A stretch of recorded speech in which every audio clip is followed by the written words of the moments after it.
For music or arts and crafts, my hometown had not very much to offer. This changed when an old, frail-looking, white-bearded man moved there. He was a talented musician who played every music instrument on the planet to perfection. It didn't matter whether it was strings, winds, or percussion. If it could produce melodic sounds, chances were he mastered it. His name was Arthur Skinner, and of course everyone called him Art for short and obvious reasons. He was a talented musician and artisan as well. He built his own instruments to play in his own concerts. Of course, he became a local sensation fast. The youth asked him for advice, or even lessons on learning how to play various instruments. Art was a lovely old man, as gentle and kind as you could imagine. He gave lessons for free and integrated his students into his concerts too when they got good enough. Gifting someone with the ability to make music was his only wish. I too asked him for lessons on various instruments. In my case, it was the obligatory guitar, the trumpet, and the violin. I gave up on the guitar early on. 7 years later, I gave up on the trumpet as well. That left me with one instrument to put my energy and focus on. This decision proved just right. My abilities in playing the violin multiplied in just a few months, and I got to play concerts with Art. A lot of local and non-local musicians wanted to collaborate with Arthur, and he always invited them to join him in his concerts. No matter how good they were, Art just outshined them every time.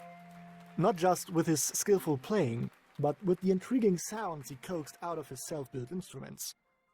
No matter what instrument you had, whether you played a $7,000 Gibson Les Paul guitar or a $2 million grand piano, you could never produce the sounds he was getting out of his instruments. They had a hypnotizing, unique sound to them that just lured everyone in. Even more than just the beautiful melodies he was performing on them. The music he produced on his own concert instrument.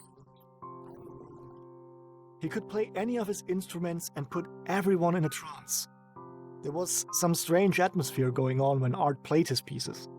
An indescribable mix of positive, natural emotions stirred up by the musical beauty that Art performed for us.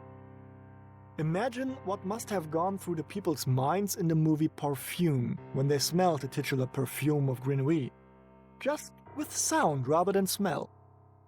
I don't know how else I could describe that pure emotional and spiritual experience, but this comparison, to me at least, fits. Of course, people discussed whether his secret lied in his virtuous play and techniques or in his instruments.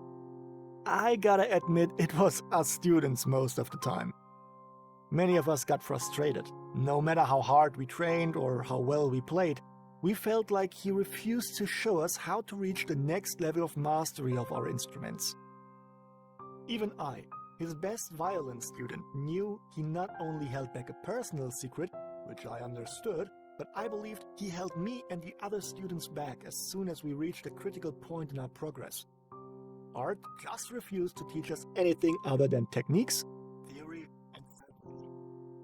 One time I asked him how I could build my very own violin to produce the same hypnotizing music.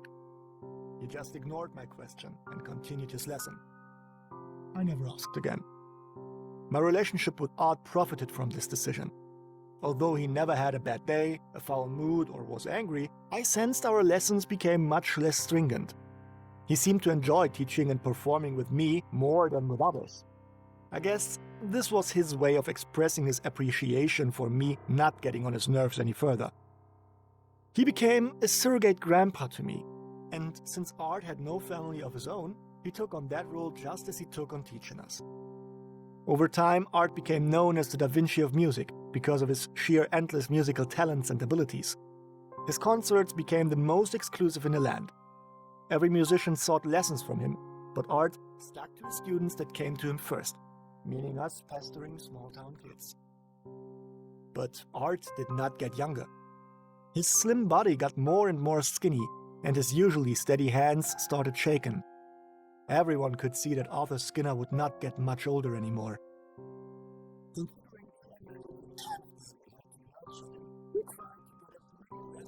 possible and appeal to his standards as much as we could, because secretly, a lot of us hoped we might inherit one of his famed legendary concert instruments if we just could impress him enough. We even saved up on money to have the chance of buying at least one of them if his possessions would get auctioned off after his death. Pretty morbid, I admit, but the way he handled his self-built instruments and that unique hypnotic sound they produced were more than reason enough for us to obsess over owning at least one of them. Back then, if I had the choice of owning either a real $40 million Stradivarius or Art Skinner's concert violin, I would have taken Art's violin any day. And so, 2 more years passed. Arthur Skinner died of old age peacefully in his sleep. People at once looked for Art's instruments.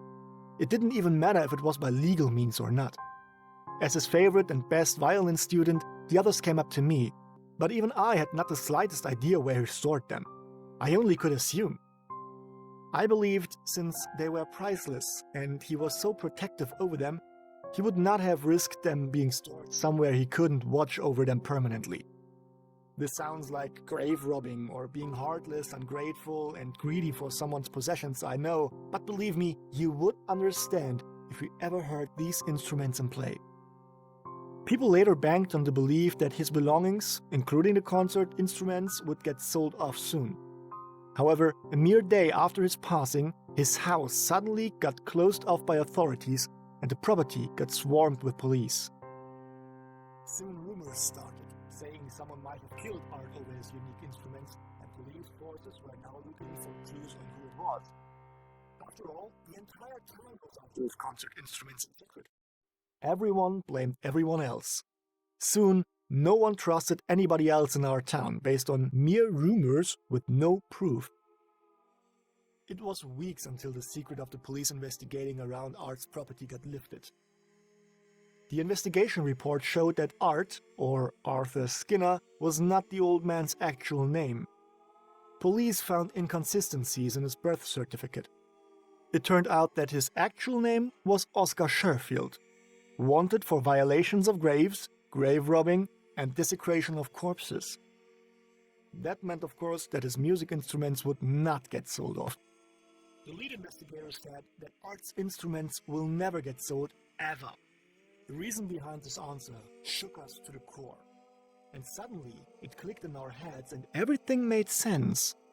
Grim sense. Art Skinner was not a name Oscar had chosen by random. He went from being the Da Vinci of music to being the Ed Gein of music within seconds. Art built his instruments. Remains. The strings on his violin, harp, piano, basically on every string-based instrument of his, used human tendons. The bridges were joint sockets. The bowstrings were a mixture of ulnas and primed human hair woven together. There were saxophone reeds made of shoulder blades and collarbones, picks made from finger bones, drums used human skin and rib bones, mouthpieces from bones and vertebrae dropped into shape. Basically, Oscar used nearly every part of the human bodies he exhumed and robbed for his instruments. He didn't even waste the wood of the coffins and cast it to shape violins, cellos, and violas out of it. Art Skinner. That sick bastard. Still, everyone adored him when he was alive. So sweet Grandpa charm, when he played these ghoulish instruments for us, which sound we loved so much. After the news broke, everyone turned his back on Art. At once, none of our admiration for him and his music was ever real. I knew something was off all along. I have never been to one of his concerts. False pretenses like these became common. I was furious and disappointed to witness people treating Art like this.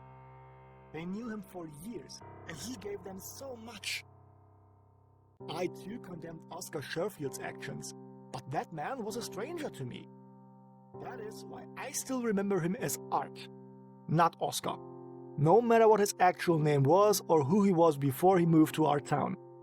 Everyone knew him as Art Skinner.